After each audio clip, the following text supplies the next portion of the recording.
하나님 말씀 여호수아서 14장 3절부터 5절 말씀까지입니다.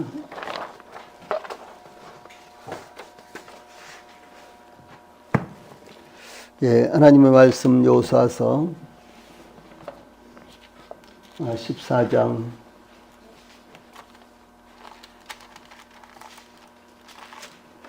3절부터 5절까지 제가 봉독을 해드리겠습니다.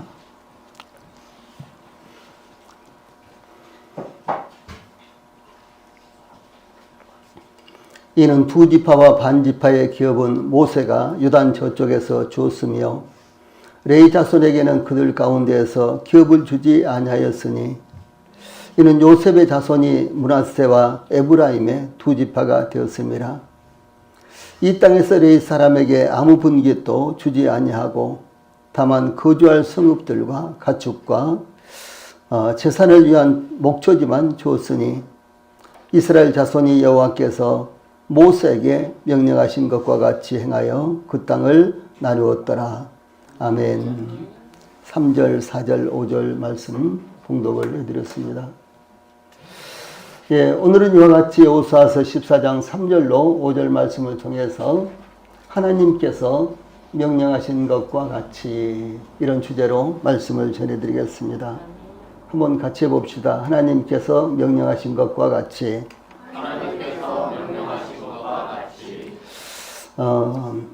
오늘 여호수아서 14장 3절로 5절 말씀은 지금까지 제가 여러 번의 말씀을 통해서 간헐적으로 중간중간 말씀을 드렸던 이런 내용입니다. 그래서 오늘은 이 말씀에 국한하지 않고 이제 이스라엘 백성들이 광야 생활과 그리고 가나안 정복과 그리고 가나안 땅 분배를 통해서 역사하셨던 이와 같은 부분들을 여러 가지로 말씀을 드리겠습니다. 그래서 우리 성도인들의 신앙에 도움이 되고 또 우리 성도들이 알고 계시면은 영적으로 대단히 유익이 되는 이런 내용들을 말씀을 드리려고 합니다. 요단 동쪽에서 정복한 땅을 두 지파와 반 지파에게 기업으로 분배하였는데 이 땅을 두 지파와 반 지파에게 분배한 것은 모세가 이미 명령한 것이었습니다. 예, 그러므로 그 땅은 기업을 분배할 책임자로 선정된 대제사장 엘르아살과 여호수아와 이스라엘 지파의 족장들이 분배할 수 있는 것이 아니었고 그리고 변경할 수 있는 것도 간섭할 수 있는 것도 아니었습니다. 또한 모세가 레위 지파에게는 기업을 주지 않았는데 그들에게는 하나님의 이스라엘의 하나님 여호와께서 그들의 기업이 되었기 때문이었습니다. 그 기업은 비록 그들이 직접 정착할 땅이 아니었지만 그 어떤 땅을 기업으로 받는 것보다 더 귀하고 아름다운 기업이었습니다. 그러므로 레위 지파에게 준 기업에 대해 반복돼서 언급을 하고 있는데 아주 여러 곳에서 그 말씀을 계속해서 반복하고 있습니다. 예, 여기 제가 이제 언급한 이와 같은 말씀뿐만 아니라 그 외에도 많은 부분에 이와 같은 말씀이 나타나고 있습니다. 이렇게 반복해서 강조하고 또 언급되어 있는 것은 그만큼 레위 지파의 기업은 이스라엘이 하나님의 백성으로서 하나님을 섬기는데 중요한 것이었기 때문에 이렇게 강조하고 반복한 것입니다. 제일 먼저 본문 3절 초반부에 이 두 지파와 반 지파의 기업에 대해서 살펴보겠습니다. 이 본문은 14장부터 19장에 기록된 요단강 서편의 땅을 기업으로 분배하는 것에 대한 소론에 해당합니다. 그래서 요단강 동편의 땅을 분배했던 것은 13장에 이미 자세하게 언급이 되어 있죠. 그리고 이제 14장부터 19장까지는 요단강 서편의 땅을 남은 9지파와 반 지파에게 분배하는 이와 같은 내용으로 나타나고 있습니다. 대제사장 엘르아살과 지도자 여호수아가 기업 분배를 주도하였고 각 지파의 족장들은 지파의 인구수를 계수하여 지파를 대표해서 기업을 나누는 데 참여를 했습니다. 예, 그렇게 함으로 기업을 분배할 때 각 지파의 규모에 따라 제비를 뽑은 대로 땅 분배가 이루어지도록 모든 상황을 감독하고 또한 그 모든 일이 공정하고 정당하게 시행되었음을 증언하는 임무를 부여받았습니다. 그렇게 함으로 그들이 지파들의 권리를 보호하고 편파성에 대한 의혹을 방지하고 혹시 후에 일어날 경우의 문제를 권위 있게 결정할 수 있게 했던 것입니다. 여기 두 지파와 반 지파의 기업은 모세가 요단 저편에서 줬으며 3절 전반부의 말씀, 이 말씀은 요단강 동편 땅을 모세가 분배했다라고 하는 것을 의미합니다.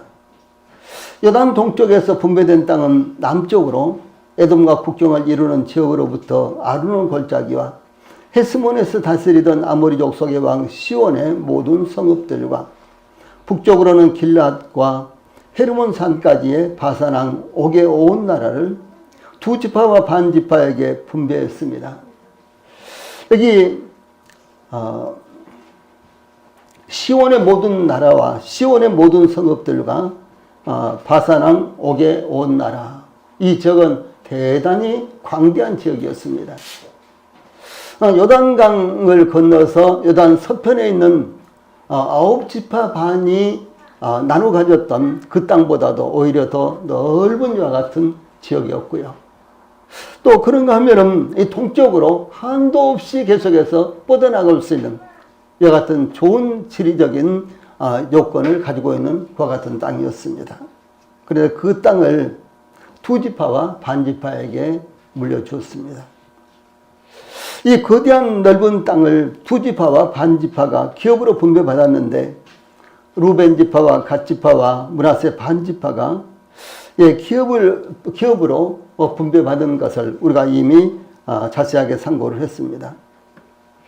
하나님께서 대제사장 엘르아살과 모세의 후계자로서 이스라엘의 지도자인 여호수아와 이스라엘의 12지파의 족장들이 기업을 분배할 책임자로 정했지만 그러나 요단 동편의 땅을 분배할 수는 없었습니다.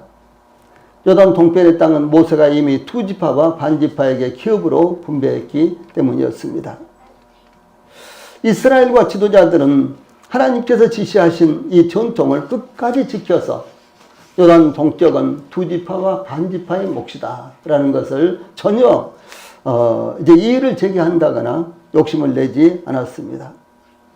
그러므로 3절 전반부에 두 지파와 반 지파의 기업은 모세가 요단 저편에서 주었으며 이렇게 아주 딱 못 받고 있습니다. 이 기업을 분배할 때는 철저하게 제비를 뽑아 지역을 정하고 각 지파의 인구수에 따라서 크거나 적은 땅이 분배되었습니다. 하나님께서 이스라엘이 요단강을 건너 가나안 땅에 들어가기 직전에 인구조사를 실시하도록 지시했는데 그것은 기업의 땅을 인구수대로 공정하게 분배하기 위한 것이었습니다. 그래서 인구가 많은 지파는 더 넓은 땅을 주고 인구가 적은 땅은 좀 더 좁은 땅을 받고 이런 식으로 해서요. 이제 이스라엘 백성들이 요단강만 건너면은 이제 가나안 땅인데 그 요단강을 건너기 전에 그것을 가리켜서 모압 평지라고 말합니다. 모압 평지에서 인구조사를 실시한 것입니다. 민수기 26장 51절로 56절에 보면 이 말씀 같이 읽어봅시다. 시작. 이스라엘 자손에 계수된 자가 60만 1730명이었더라. 여호와께서 모세에게 말씀하여 이르시되 이 명수대로 땅을 나누어 주어 기업을 삼게 하라. 수가 많은 자에게는 기업을 많이 줄 것이요 수가 적은 자에게는 기업을 적게 줄 것이니 그들이 계수된 수대로 각기 기업을 주되 오직 그 땅을 제비 뽑아 나누어 그들의 조상 지파의 이름을 따라 얻게 할지니라. 그 다소를 막론하고 그들의 기업을 제비 뽑아 나눌지니라. 이렇게 하나님께서 말씀하셨습니다. 그래서 요단강을 건너기 전에 모압 평지에서 인구조사를 했는데 이스라엘 백성들이 출애굽하고 나서요 인구조사가 3번 있었어요. 그래서 제일 첫 번째는 민수기 1장에 기록되는데 민수기. 그래서 백성들의 수를 헤아리는 기록이다. 그런 말이에요. 민수기란 말씀이요. 그래서 이제 민수기 1장에서 제1차 인구조사가 나타나고요. 그리고 제3차가 민수기 26장에 나타납니다. 그런데 제2차 인구조사는 그냥 간이적으로 했어요. 그래서 중요한 것이 아닙니다. 그래서 제일 첫 번째 민수기 1장에 나타난 인구조사는 이스라엘 백성들이 가나안 땅에 들어가야 되잖아요. 그리고 이제 먼저 광야를 통과해야 되죠. 그랬을 때 군대를 조직하기 위해서 인구조사를 했습니다. 그리고 이제 이스라엘 백성들이 가나안 땅에 들어가기 전에 모압 평지에서 요단강을 건너기 전에 모압 평지에서 인구조사를 했는데 그것은 인구 수대로 가나안 땅을 분배하기 위한 것이었습니다. 그래서 지금 말씀드린 것은 이스라엘 백성들에게 인구 수대로 기업을 분배하기 위해서 인구조사를 했던 모압 평지에서의 인구조사를 지금 말씀을 드리고 있는 것입니다. 그래서 이스라엘의 인구조사에서 기수된 인구가 60만 1730명이었어요.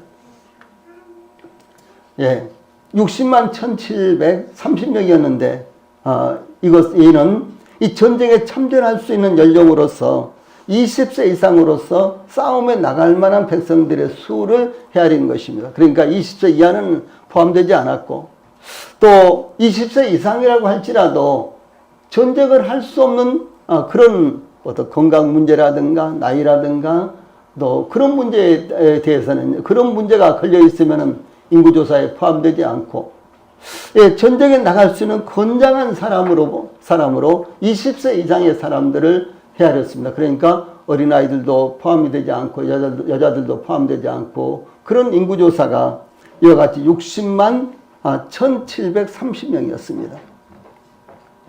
예, 이와 같은 인구조사를 통해서 기업을 나누었는데 하나님께서 모세에게 여리고 맞은편 요단강가 모압 평지에서 너희의 종족을 따라서 그 땅을 제비 뽑아 나눌 것이니 수가 많으면 많은 기업을 주고 적으면 적은 기업을 주되 각기 제비 뽑은 대로 그 소유가 될 것인즉 너희 조상의 지파를 따라 기업을 받을 것이니라 이렇게 지시를 했습니다. 예, 그러므로 이스라엘은 기업의 땅을 제비 뽑아 나누어야 하며 각 지파와 종족의 인구수를 따라 공정하게 나누도록 지시를 했습니다. 즉 인구가 많으면 많은 기업을 주고 인구가 적으면 적은 기업을 주도록 이렇게 지시를 한 것입니다. 그럼 어떻게 제비를 뽑았을까? 예, 어떻게 제비를 뽑았을까? 인구수가 12지파가 전부 다 달랐잖아요. 어떤 지파는 예를 들어서 유다 지파는 7만 명이나 됐어요. 그런데 시몬 지파는 2만 명 정도밖에 안 됐습니다. 그리고 루벤 지파도 2만 몇 명밖에 안 됐어요. 근데 어떻게 제비를 뽑을 수 있을까? 이런 것이 좀 궁금하잖아요. 이 대제사장에 이제 의복이 있죠. 그 의복 가운데 이제 앞에 이렇게 보석이 박힌 마치 조끼처럼 있는 것을 가리켜서 에봇이라고 말합니다. 그런데 이 보석이 앞에 이렇게 박혔는데 거기에 주머니가 이렇게 있어요. 그런데 그 주머니 속에는 우림 또 둠빔 이렇게 이름이 붙여진 두 개의 보석이 있습니다. 근데 학자들은 이 보석이 하나는 까맣고 하나는 하얗고 이렇게 이제 색깔이 다른 두 개의 보석이었다. 이렇게도 이야기합니다. 그런데 이제 하나님 앞에 기도하고 하나님 응답해 주십시오. 말씀해 주십시오. 그러면서 이제 이 대제사장이 혹은 또 제비를 뽑는 사람이 이 흉배 속에 있는 이제 판결 흉배입니다. 이 흉배 속에 들어있는 이 보석 중에 둘을 하나 딱 꺼냈는데 하얀 것이었어요. 그러면 예스입니다. 예, 그렇게 하라 하는 하나님의 응답이고요.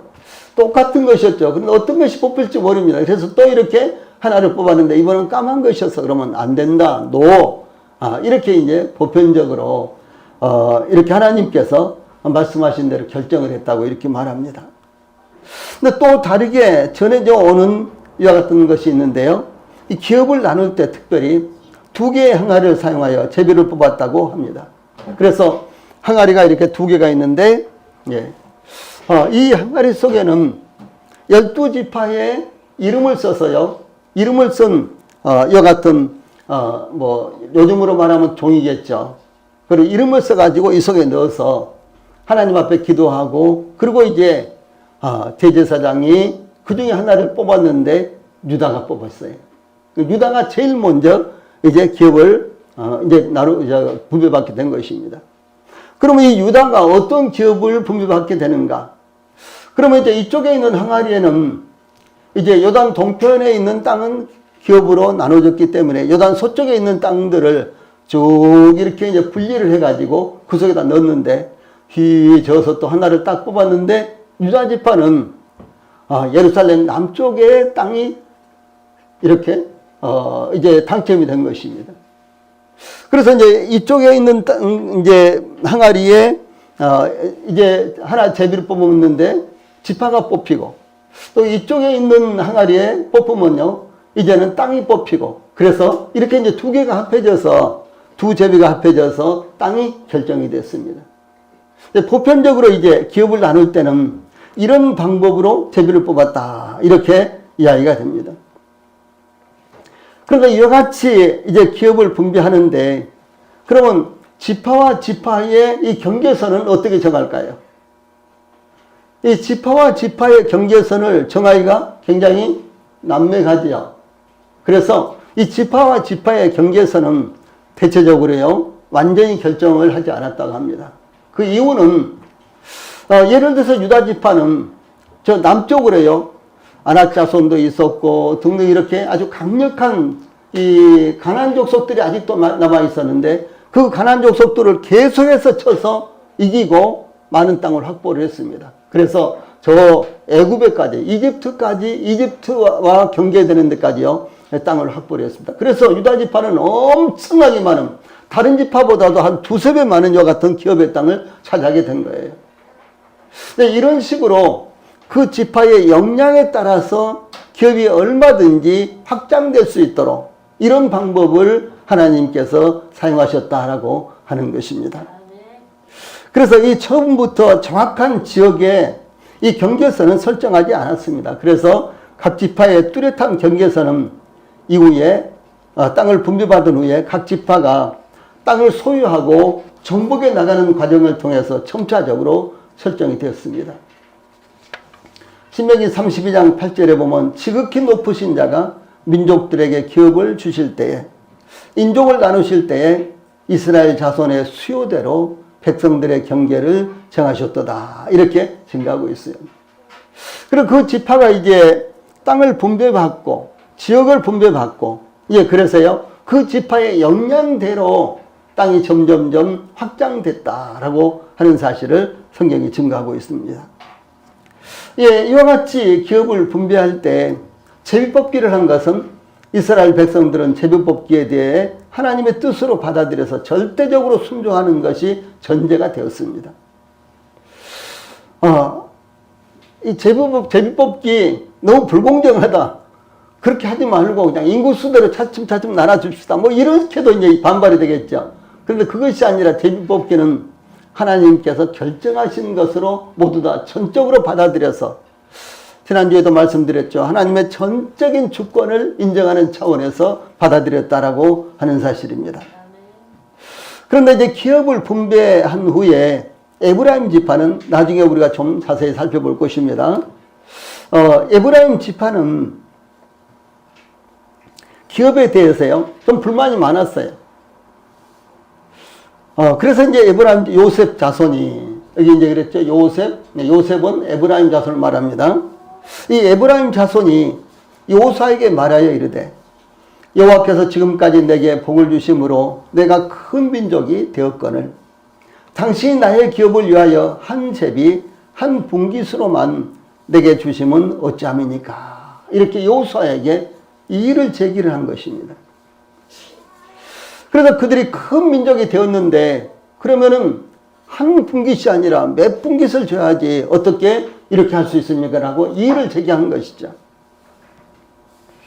그런데 이제 그들이 이렇게 말하면 이제 큰 민족이 되었다고 하지만 실질적으로는요, 에브라임과 므낫세 반지파를 합해도, 그러니까 요단강 동쪽에서 므낫세 반지파가 다시요. 약간 이제 나중에 말씀드릴 텐데, 에브라임과 므낫세는 모두 다 요셉의 아들입니다. 요셉의 아들. 그러니까, 요셉이 한 지파니까 에브라임과 므낫세가 한 지파로서 기업을 얻어야 되잖아요. 그런데 에브라임과 므낫세는 나눠져서 두 지파로 나눠졌습니다.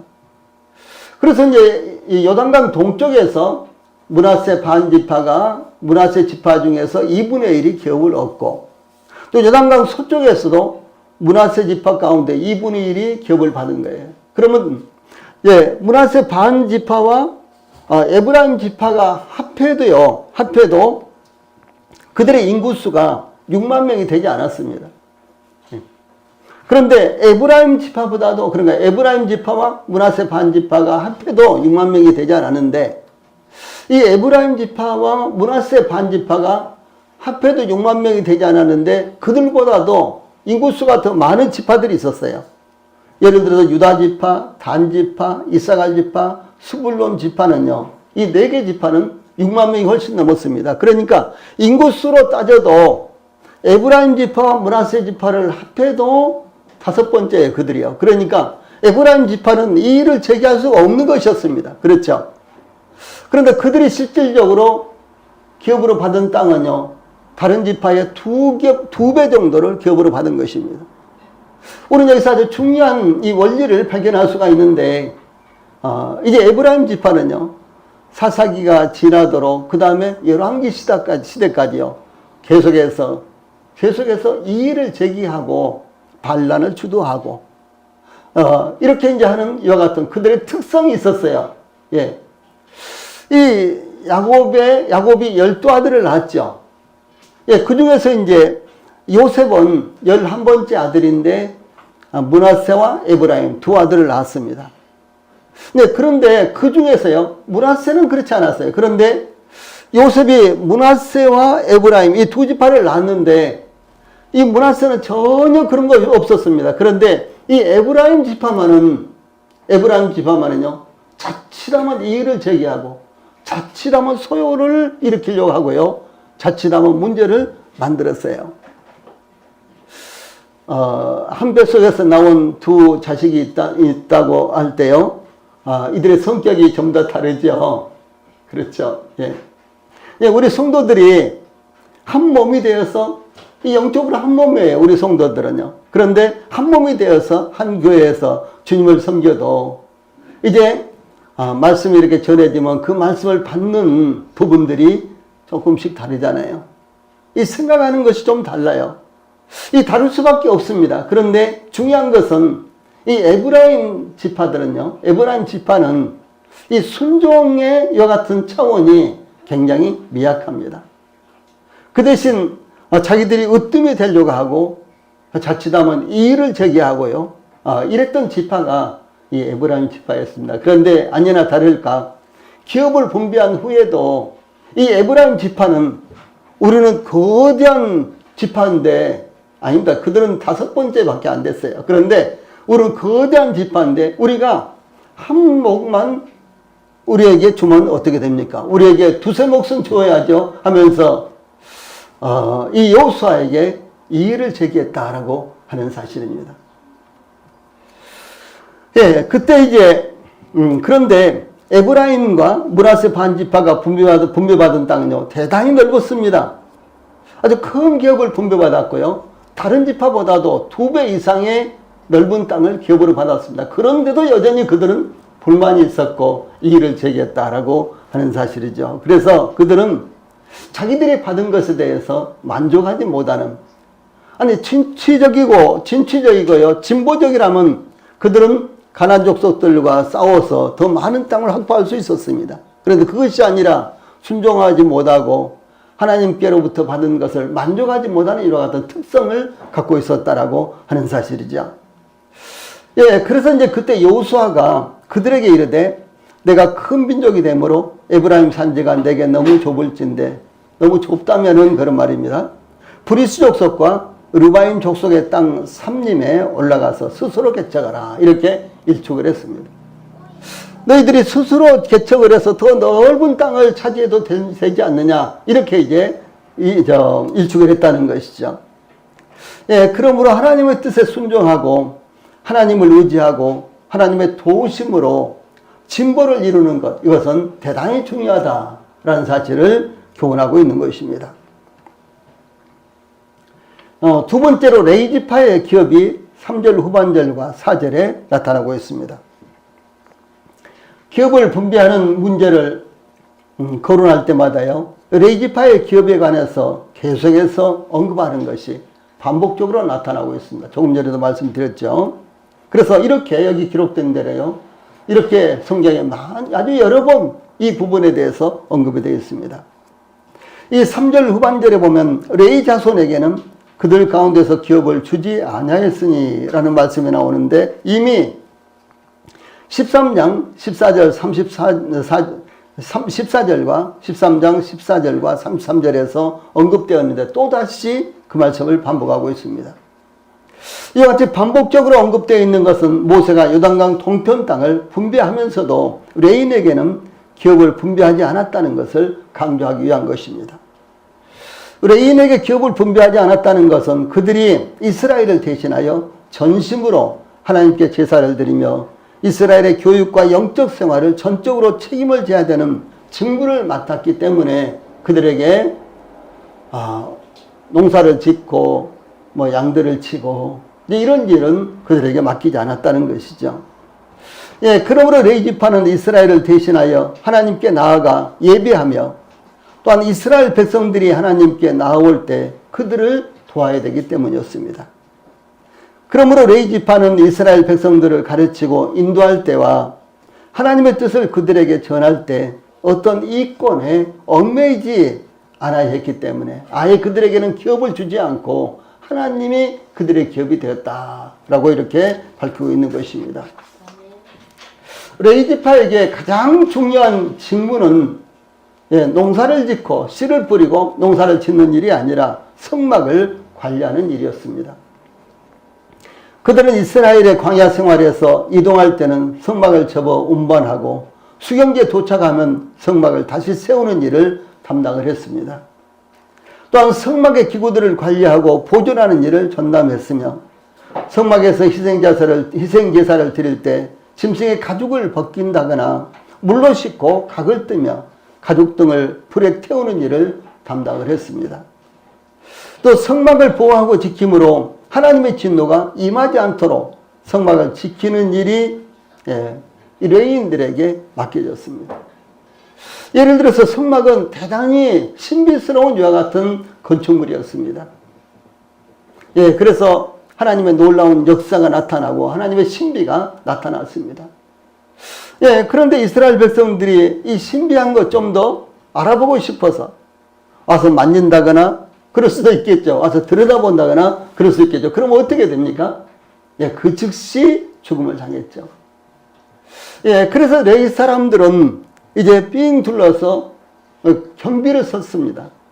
문지기를 했죠. 경비를 쓰고요. 그래서 이방인들은 말할 것도 없고 이스라엘 백성들조차도요 접근하지 못하도록 그들이 잘 관리를 했다라고 하는 것입니다.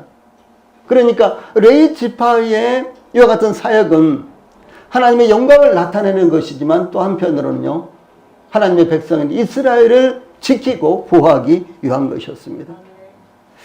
그러므로 레위 지파는 어떤 자기들 일에 어떤 일도 맡겨지지 않았고요. 자기들의 일에는 어떤 것도 맡겨지지 않았고 오직 하나님의 성전에서 성전을 관리하고 하나님 앞에 예배 드리는 일을 전적으로 도왔다라고 하는 사실이 나타나고 있는 것입니다.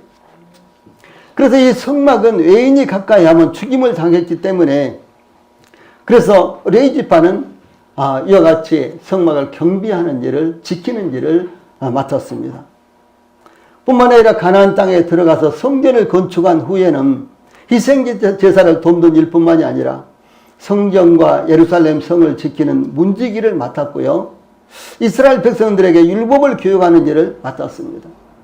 이 솔로몬 성전 이후에 그러니까 솔로몬이 성전을 건축하기 전에 다윗을 통해서 이미 이런 조직을 다윗은 완벽하게 세워놨습니다. 그리고 이 솔로몬 성전이 건축된 후에는요, 이제 레위지파들이 찬송가 성가대가 조직이 되어서 하나님 앞에 찬양을 했고, 또 뿐만 아니라 성전 문지기, 예루살렘 성 문지기, 그 다음에 여러 가지 이제 창고들이 많이 있었죠. 근데 창고들의 문지기, 이제 이런 문지기들은 이 레위 사람들이 전부 다 감당을 했습니다.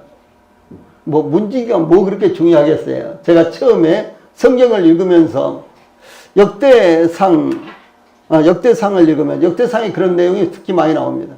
아니 뭐 문지기가 뭐 그렇게 중요하다고 이렇게 계속해서 많은 부분에 이렇게 문지기가 일일이 이렇게 기록이 되었는가 그랬는데요. 이것은 이스라엘 백성들을 위한 것이었습니다. 그래서 아무나 문지기를 할 수 있었던 것이 아니라 오직 레위 자손들만, 레위인들만 문지기를 맡았습니다. 그들은 어떤 이권에 얽매이지 않고 오직 이 중요한 일만 그들이 감당했다라고 하는 것을 말하는 것입니다. 그 다음에 4절 후반부에서 이 땅에서 레위 사람에게 아무 분깃도 주지 아니하고 오직 그할 성읍들과 가축과 재물을 둘만 줄 뿐이로, 이런 말씀이 나오죠.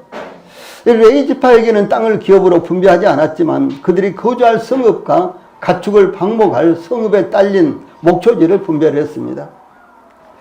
이 가축과 재물을 둘 들은 성읍에 딸린 목초지를 의미합니다. 그들이 거주할 주거지로서 성읍이 필요했고요. 제사에 사용할 짐승을 보관하고 관리할 목초지도 필요했기 때문입니다. 레위 지파의 성읍들과 성읍에 딸린 목초지는 이스라엘 지파들이 기업으로 받은 땅에서 레위 지파에게 일부를 할당해 준 것이었습니다. 레위 지파에게는 이스라엘 12지파에서 골고루 레위 지파가 거주할 이와 같은 성읍을 줬는데요. 48개의 성읍과 함께 거기에 딸린 목초지를 주었습니다. 그러므로 이스라엘 12지파가 기업으로 받은 성읍에는 가까운 곳에 레위 지파의 성읍이 있어서 언제든지 레위 지파를 통해서 하나님 앞에 제사를 지내고 또 레위 지파를 통해서 율법을 배울 수가 있고요. 그리고 하나님을 경외하며 안내를 받을 수가 있었습니다. 다시 말해서 영적 도움을 얻을 수가 있었습니다. 또한 레위 지파가 받은 그 성읍 가운데 요단강 동쪽에도 3개, 요단강 서쪽에도 3개, 이렇게 해서요. 이 총 6개의 도피성이 이렇게 만들어졌습니다. 그래서 6개의 도피성에는 백성들 가운데 억울하게 이제 모함을 당한다든가 억울하게 누명을 쓴다든가 이런 일이 있겠죠. 예를 들어서 전혀 그런 의도가 없었는데 일을 하다 보니까 그것과 연관돼서 어떤 사람이 죽음을 당한 거예요. 다시 말해서 자동차를 끌고 가는데 갑자기 사람이 나타나서 어쩔 수 없이 사고를 했다든가 그런 경우도 있지 않습니까? 근데 이런 경우 얼마나 억울합니까? 그런데 사람이 죽었다고 해서 모든 사고를 똑같이 처리한다면 말이 안 되는 것이죠. 그래서 이런 억울한 사고를 당한 사람들은 이 도피성으로 와서요, 정상적인 재판을 받을 수 있게 했습니다. 그래서 이 도피성이 꼭 필요했는데, 이와 같은 도피성을 이제, 요단강 동쪽에도 3개, 요단강 서쪽에도 3개, 총 6개의 도피성을 만들어서 언제든지 이스라엘 백성 가운데요, 억울한 죽음이 없도록 사전에 이렇게 예방을 했습니다. 그런데 이 도피성에는 레위 사람들이 살고 있었어요. 다시 말해서 레위 지파에게 준 성읍이 이 도피성으로 이렇게 정해졌습니다. 또한 4절 전반부에서는 요셉 자손은 므낫세와 에브라임의 2지파가 되었습니다. 이렇게 말씀하고 있는데, 야곱이 임종하기 전 요셉에게 베푼 축복에 근거한 말씀입니다. 요셉은 아버지 야곱이 병들었다는 말을 듣고 그의 2 아들 므낫세와 에브라임을 데리고 아버지 야곱의 평문안을 갔습니다. 이 야곱은 요셉이 왔다는 말을 듣자 자리에서 일어나 앉아서 요셉에게 이렇게 말합니다. 자, 여기 파란 박스에 있는 말씀 같이 읽어봅시다. 시작. 이전에 가나안 땅 루스에서 전능하신 하나님이 내게 나타나 복을 주시며 내게 이르시되 내가 너로 생육하고 번성하게 하여 내게서 많은 백성이 나게 하고 내가 이 땅을 내 후손에게 주어 영원한 소유가 되게 하리라 하셨느니라. 내가 애굽으로 와서 내게 이르기 전에 애굽에서 내가 낳은 두 아들 에브라임과 므낫세는 내 것이라. 루벤과 시몬처럼 내 것이 될 것이요 이들 후에 내 소생은 내 것이 될 것이며 그들의 유산은 그들의 형의 이름으로 함께 받으리라. 내게 대하여 내가 이전에 밧단에서 올 때에 라헬이 나를 따르는 도중 가나안 땅에서 죽었는데 그곳은 에브라까지 길이 아직도 먼 곳이라. 내가 거기서 그를 에브랏 길에 장사했느니라. 이렇게 말하고 있습니다. 이 말씀 가운데 지금 저희들이 살펴보고자 하는 것은 내가 애굽으로 와서 너에게 요셉 너에게 이르기 전에 요셉 너에게 도착하기 전에 요셉이 애굽에서 낳은 두 아들 에브라임과 므낫세는 내 것이라 이렇게 말한 것입니다. 이 부분이 참 중요한 것입니다. 그래서 야곱의 이 유언, 이 말씀을 통해서요, 요셉은 두 지파로 나눠지는 거예요. 요셉이 두 지파로 나눠지면 어떻습니까? 한 지파밖에 없으면 한 몫만 받는데 두 지파로 나눠지니까 두 몫의 기업을 받을 수 있도록 됐단 말이에요. 예, 그래서, 그 다음에 보면 루벤과 시므온처럼 내 것이 될 것이죠. 이들 후에 내 소생은 내 것이 될 것이며 그들의 유산은 그들의 형의 이름으로 함께 받으리라. 이렇게 말한 대로요. 요셉의 두 아들 에브라임과 므낫세는 루벤과 시므온처럼 야곱의 아들들이 되어서 지파로서 각각 기업을 받게 된 것입니다. 예, 그러므로 이제 이스라엘은 12지파가 아니라 13지파가 된 거예요. 무슨 말씀인지 알겠죠? 예, 요셉 지파가 두 지파로 나눠졌기 때문에 야곱이 낳은 아들은 12명이지만은 그런데 요셉의 두 아들이 각각 지파로 인정을 받았기 때문에 이제 이스라엘 지파는 모두 다 13지파가 된 것입니다. 예, 그러므로 요셉 지파는 두 몫의 기업을 분배받게 된 것입니다. 이것은 요셉이 그의 온 가족을 살렸고 이 천하의 모든 사람들을 살린 것에 대한 보상이었습니다. 하나님은 이스라엘이 기업을 나눌 때 그것을 잊지 않으시고 요셉에게는 두 몫의 기업을 얻게 하셨다. 이렇게 성경에서 나타나고 있는 것입니다. 자, 그 다음에 이제 5절에는 이 기업 분배의 원칙이 나타나고 있습니다.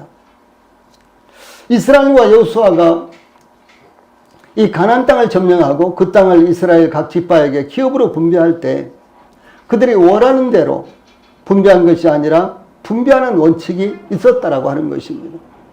그래서 여호수아는 에브라임 지파예요. 그렇다면 여호수아가 기업을 나눌 때 에브라임 지파는 나의 지파야. 에브라임 지파가 에게 가장 큰 것을 주고 가장 좋은 땅을 주고 뭐 이렇게 해도 할 수 있지 않겠어요? 근데 그렇게 하지 않았다는 거죠. 예, 그 지파에 어떤 사람이 속해 있든지 상관없이 모두 다 제비를 뽑아서 공평하게 이렇게 분배를 했다라고 하는 것입니다. 그래서 5절 말씀에는 이스라엘 자손이 여호와께서 모세에게 명하신 것과 같이 행하여 그 땅을 나누었더라. 이렇게 말씀대로 핵심적인 것은 하나님께서 말씀하신 대로, 즉 하나님께서 지시하신 대로 분배했다라고 하는 사실입니다. 기업을 분배하는 직무를 맡은 것은 대제사장 엘르아살과 가나안 전쟁을 승리로 이끈 여호수아와 각 지파의 족장들이었습니다. 특히 대제사장 엘르아살은 기업 분배의 주역이었습니다. 이들은 하나님의 말씀대로 기업을 분배하도록 세워진 일꾼들이었습니다. 그러므로 기업 분배는 하나님의 말씀대로 제비뽑기를 통해서 결정되었으며 이 제비뽑기의 주역은 대제사장이었습니다.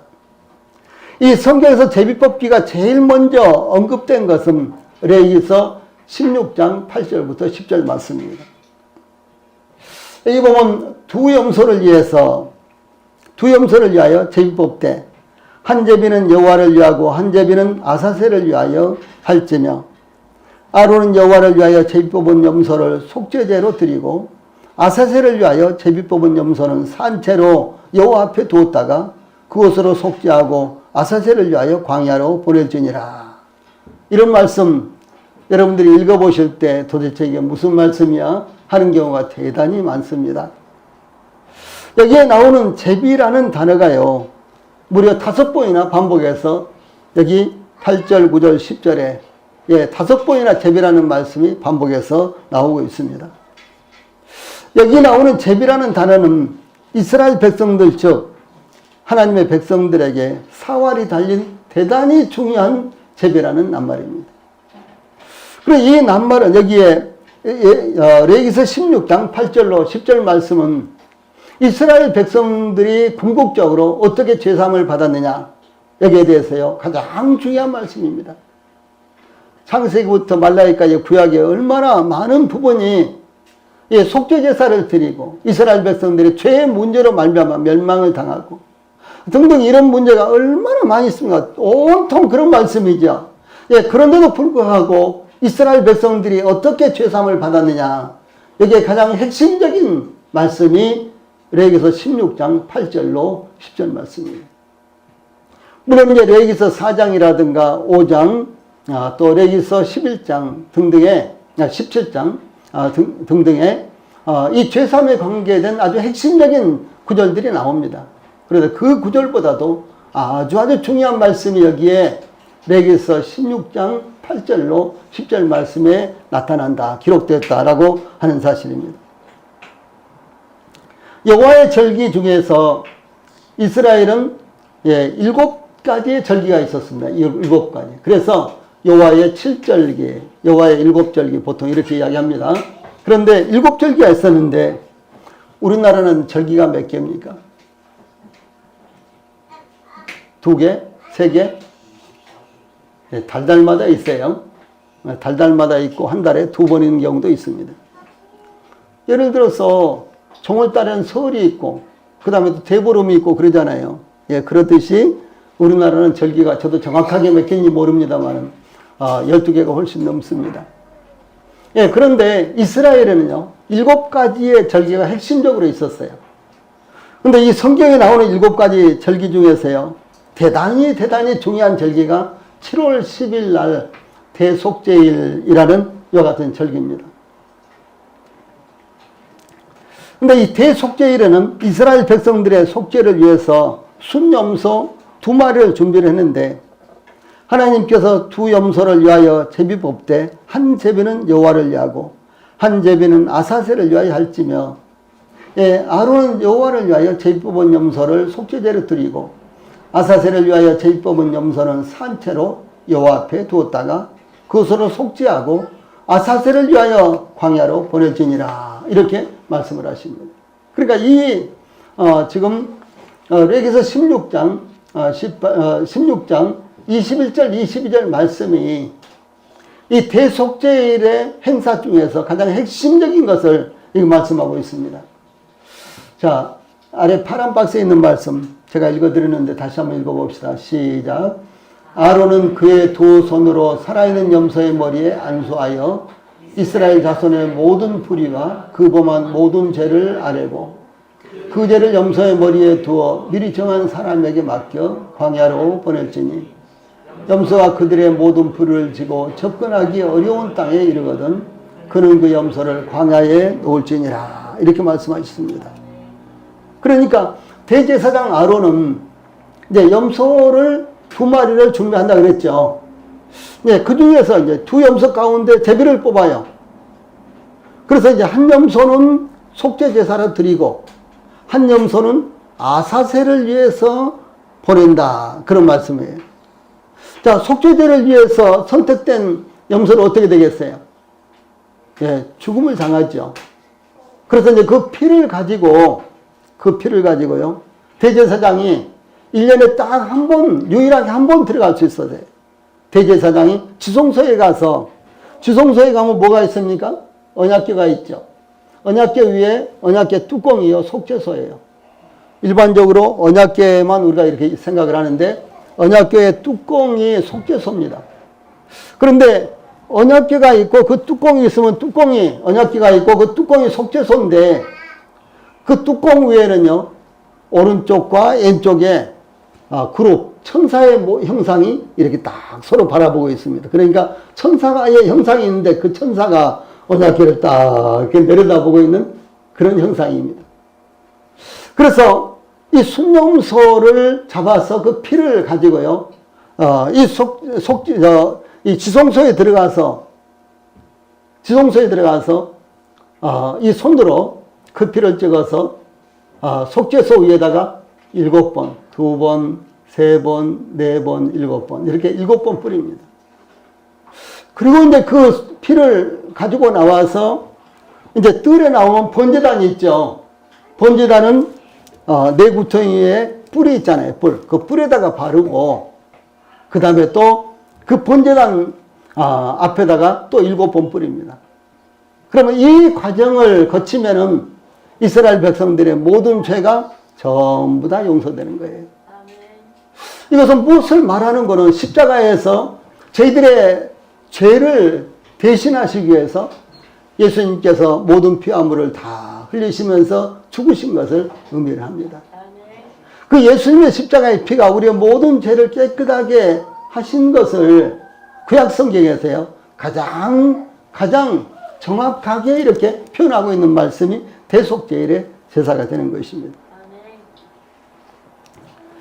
그래서 이제 대제사장은 이와 같이요, 이 제비 뽑힌 한 염소는 속죄제를 드리고, 그 다음에 아사셀을 위해서 제비 뽑은 염소는요, 산채로 그 성막 앞에 그대로 두었다가 아사셀을 위해서 광야로 내보내라. 이렇게 지금 성경이 증가하고 있습니다. 이 대제사장 아론은 속죄제 수염소를 잡아서 그 피를 가지고 휘장 안에 들어가서, 즉 지성소에 들어가서 그 피를 속죄소 위와 앞에 7번 뿌림으로 이스라엘 자손의 부정과 그들이 범한 모든 죄를 대속했습니다. 이스라엘 백성들은 레위기서 4장에 의하면요, 죄를 범했다가 내가 죄를 범했구나 이렇게 깨달아지면은 이제 대제사장이나 이스라엘 백성들의 회중이나 족장이나 아니면 평민들이 자기에 맞는 이와 같은 희생제물을 가지고 성소에 가서 이 성막에 나가서 번제단 위에서 제사를 드렸습니다. 그러면 죄가 용서되는 거예요. 그런데 죄를 범하고도 그 죄인지 아닌지 모르는 경우도 있겠죠. 여러분은 어떻습니까? 죄를 범하고 잊어버리는 경우가 대부분이지요. 참 하나님께서 저희들에게요, 아이고 나는 요즘 뭘 그렇게 깜박깜박 잊어버린지 몰라.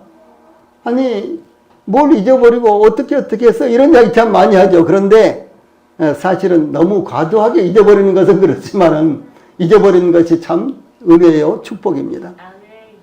여러분 잡다한 거, 좋지 못한 거 이거 전부 다 기억하고 있으면 어떻게 살아요? 머리 아파서 못 살죠.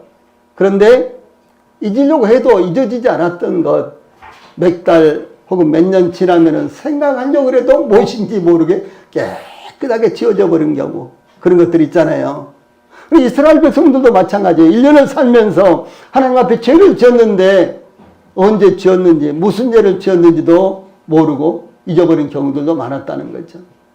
또 죄를 범했는데 그것이 죄인지 아닌지 모르는 경우도 많았다는 것이죠. 그런데 이런 죄들, 기억도 못하는 죄들, 그리고 분별도 안 되는 죄들, 이런 모든 죄가 다 용서가 되는 것이 대속죄일의 제사인 것입니다. 근데 우리 주님 예수님은 어떻게 하셨습니까? 십자가에서 죽음을 당하심으로 한 번에 우리의 모든 죄를 한 번에 다 가져가셨어요. 그 대가를 다 감당을 하셨습니다. 예, 그래서 이제 이와 같이 조금 전에 말씀드린 대로 그 피를 뿌림으로 백성들의 모든 죄가 깨끗하게 이렇게 됐습니다. 예, 이와 같이 속죄제사를 드림으로 이스라엘 백성들의 모든 죄가 대속되었습니다. 이와 같이 제비법은 이 염소로 속죄제사를 드린 후에 살아있는 염소를 이제 드리는데요. 아론은 그의 모든,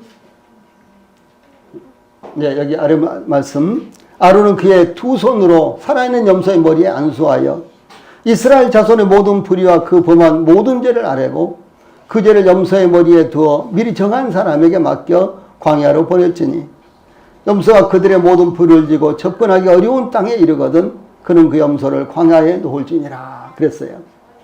그래서 이제 속죄 제사로 드리는 한 염소의 피는 그렇게 뿌리고, 그러면 살아있는 염소는요, 아론이 하나님의 백성들, 이스라엘 백성들이 1년 동안 지은 죄를 용서해 주십시오.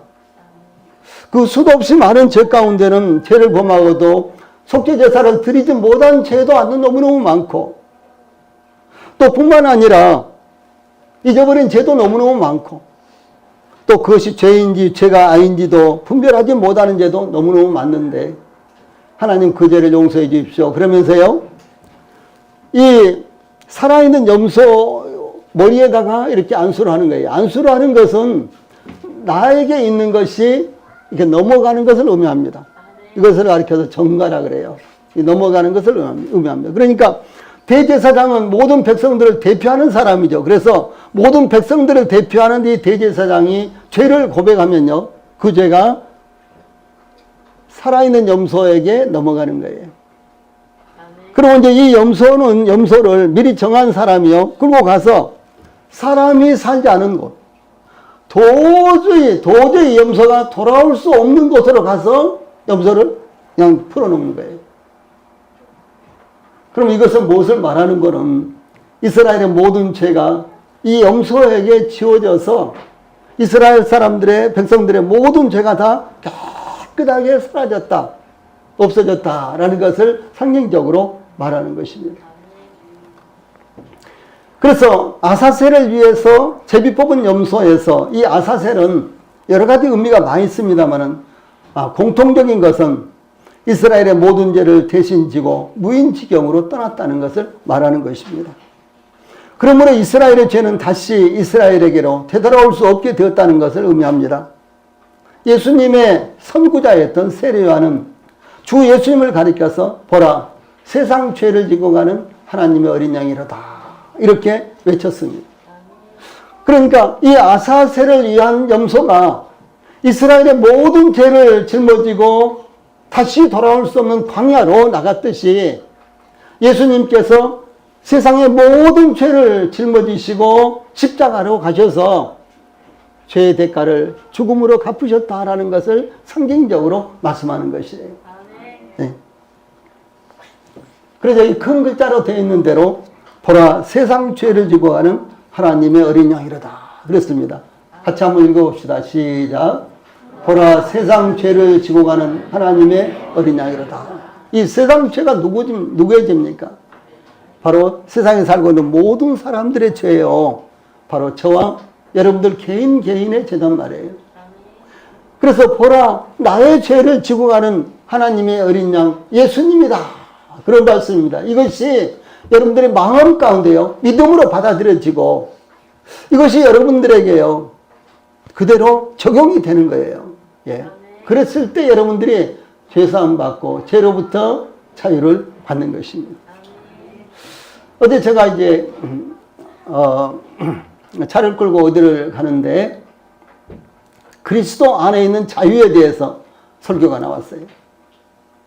그래서 이 자유를 아주 굉장히 강조를 하는데 도대체 무엇이 자유인지를 말하지 못하는 거예요. 우리 성도들은 다 자유를 얻었습니다. 우리는 다 자유를 얻었습니다. 반복해서 이렇게 하는데 무슨 자유인지 말을 하는 거예요. 성경에서 말하는 자유, 그건 뭐냐?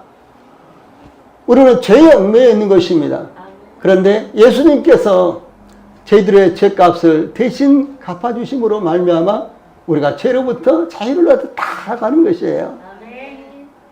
여러분이 만약에 은행에 1억이 빚이 있었는데 1억이 있었는데 나는 10만 원도 갚을 능력이 없어요. 그러면 그 1억 빚진 것에 대해서 얼마나 여러분들이 얽매여 있습니까? 그렇죠?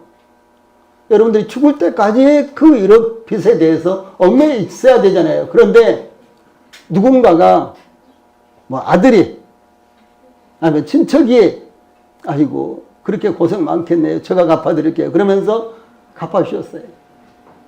그 순간부터 우리는 어떻게 해요? 거기서 완전히 해방되는 거예요.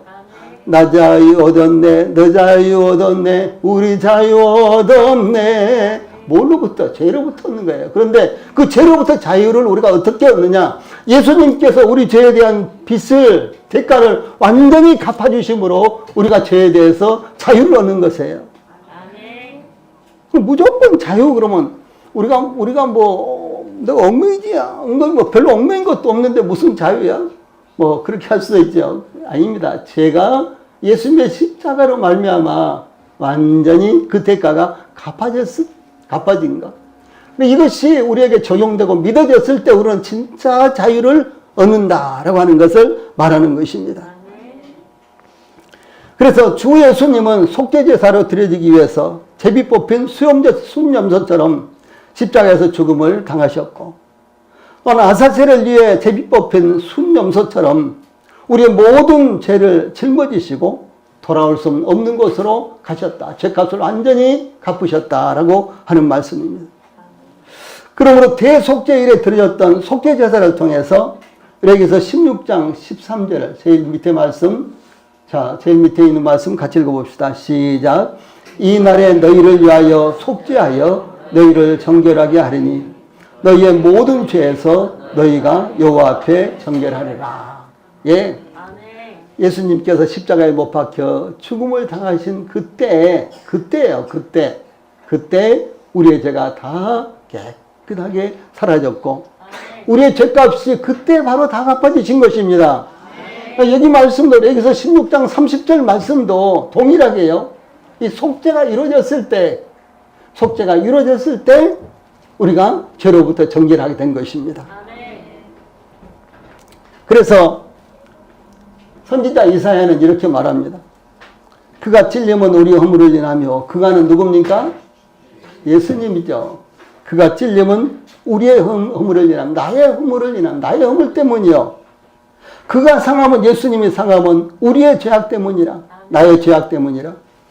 그가 징계를 받음으로 예수님이 징계를 받음으로 우리는 평화를 누리고 그가 채찍에 맞음으로 우리는 나음을 받았도다. 우리는 다 양 같아서 그릇 행하여 자기 각기 제 길로 갔거늘 여호와께서는 우리 모두의 죄악을 그에게 담당시키셨도다. 이렇게 증거했습니다. 선지자 이사야가 이 사실을 내다보고요. 하나님으로 말미암아 이 사실을 계시받고 이 사실을 깨달았을 때 얼마나 놀라웠겠습니까? 예? 얼마나 참 자유를 얻었겠습니까? 예. 그리고 그 자유를 얻은 것, 죄사함으로 말미암아 그 마음 가운데 얼마나 큰 은혜가 넘쳤겠습니까? 자, 한번 같이 읽고 마치겠습니다. 시작. 그가 찔림은 우리의 허물 때문이요 그가 상함은 우리의 죄악 때문이라. 그가 징계를 받음으로 우리는 평화를 누리고 그가 채찍에 맞음으로 우리는 나음을 받았도다. 우리는 다 양 같아서 그릇 행하며 각기 제 길로 갔거늘 여호와께서는 우리 모두의 죄악을 그에게 담당시키셨도다. 아멘. 우리 모두의 죄악을 그에게, 예수님에게 담당이 된 것입니다. 예, 찬송 부르시겠습니다.